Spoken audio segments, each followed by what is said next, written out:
ہماری انتہا پسند سوچ نے محترمہ فاطمہ جناح کو قبول کیا نہ بے نظیر بھٹو کو۔ بانی پاکستان کی بہن تو ایوب خان کے دھاندلی زدہ الیکشن کے بعد سیاست سے کنارہ کش ہو گئیں۔ عورت کی حکمرانی پہ سوال اٹھنے کے باوجود بے نظیر بھٹو نے ڈٹ جانے کا فیصلہ کیا تو راستے سے ہی ہٹا دیا گیا، جس کے بعد پاکستان کا سیاسی بیانیہ ہی بدل گیا۔ 18 اکتوبر 2007 کو محترمہ نے جنرل پرویز مشرف کی اس واضح دھمکی کے باوجود کہ اگر آپ الیکشن سے پہلے پاکستان آتی ہے تو پھر وہ سیکورٹی کی ضمانت نہیں دے سکتے، واپسی کی تاریخ کا اعلان کر دیا۔ اس کے بعد جو ہوا وہ ہماری خون آلودہ سیاست کا حصہ ہے۔ اس خون کی ہولی کے ایک گواہ سابق وزیر داخلہ ڈاکٹر ذوالفقار مرزا بھی ہیں، جنہوں نے مظہر عباس سے ملاقات میں سانحہ کارساز سے متعلق چھپی باتوں سے پردہ اٹھایا۔ ذوالفقار مرزا نے بتایا کہ میں نے جان نثار بے نظیر بھٹو کے نام سے کارکنوں کی ٹیم بنائی۔ ان کی بس ایک ذمہ داری تھی کہ کچھ بھی ہو جائے اس کنٹینر کے احصار کے اندر کسی کو آنے نہیں دینا، چاہے جان چلی جائے۔ ہماری پوری ٹیم تھی۔ 2 خودکش حملے ہوئے، لڑکوں نے جان دے دی مگر حملہ آور کو اندر آنے نہیں دیا۔ مرزا نے مزید بتایا کہ ہمیں حملے کی اطلاع تھی، لہٰذا بی بی کو مشورہ دیا جاتا تھا کہ زیادہ دیر ٹرک پر کھڑی نہ رہیں، مگر ان کا کہنا تھا کہ لوگ ان کو دیکھنے اور سننے آئے ہیں۔ تاہم دھماکے سے کچھ دیر پہلے ان کی ٹانگوں میں درد ہونے لگا تو وہ تھوڑی دیر کے لیے نیچے آ کر بیٹھ گئے۔ چند ایک کو چھوڑ کر باقی رہنما اوپر ہی رہے۔ جب پہلا دھماکہ ہوا تو کچھ رہنما ایک دوسرے پر گر پڑے۔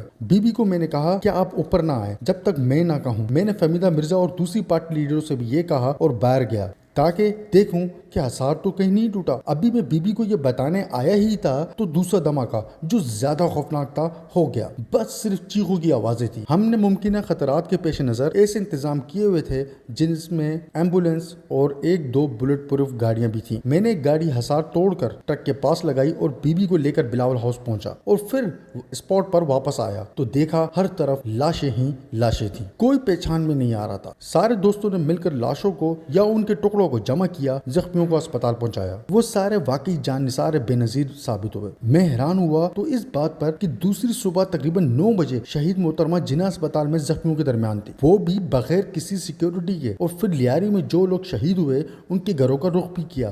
اس کے علاوہ دیگر علاقوں میں بھی گئیں۔ میں اور فہمیدہ کراچی میں تھے جب پرویز مشرف کی ایمرجنسی لگی۔ بی بی کچھ دنوں کے لیے بچوں کے پاس دبئی میں تھی۔ انہوں نے لاہور آنے کا فیصلہ کیا تو مجھے فون کیا اور لاہور میں سیکیورٹی کا کہا۔ میں نے کئی جگہیں دیکھی، پھر لطیف کھوسہ کا گھر زیادہ محفوظ اور مناسب قرار دیا اور پھر وہ وہیں ٹھہری۔ یہ الگ بات ہے کہ ہم سب کو مشرف حکومت نے اس گھر میں نظر بند کر دیا۔ بعد میں راہی ملی تو میں اور فہمیدہ کراچی آ گئے۔ مظہر عباس کہتے ہیں کہ بعد میں جو ہوا وہ ہماری سیاسی تاریخ کا المیہ ہے۔ اکتوبر کا مہینہ ہماری سیاسی تاریخ میں خاص اہمیت رکھتا ہے۔ 7 اکتوبر 1958 کو ملک میں پہلا مارشل لا لگا۔ 12 اکتوبر 1999 کو چوتھا مارشل لا لگا۔ ملٹری ٹیک اوور ہوا اور اسی اتوار میں پہلے بے نظیر بھٹو پر حملہ ہوا اور پھر شہادت ہوئی۔ 18 اکتوبر کو حملہ کرنے والے صحیح لوگ پکڑے جاتے تو شاید 27 دسمبر کا واقعہ نہ ہوتا۔ انہوں نے کہا کہ 15 برسوں سے سندھ کا اقتدار پیپلز پارٹی کے پاس ہے۔ کارساز کے شہیدوں کے لیے فاتحہ خوانی کے سوا یہ بھی تو بتائیں کہ کوئی ایک جامع رپورٹ یا کمیشن بنا ہو تو وہ کہاں ہے، اور اگر نہیں تو کیوں نہیں؟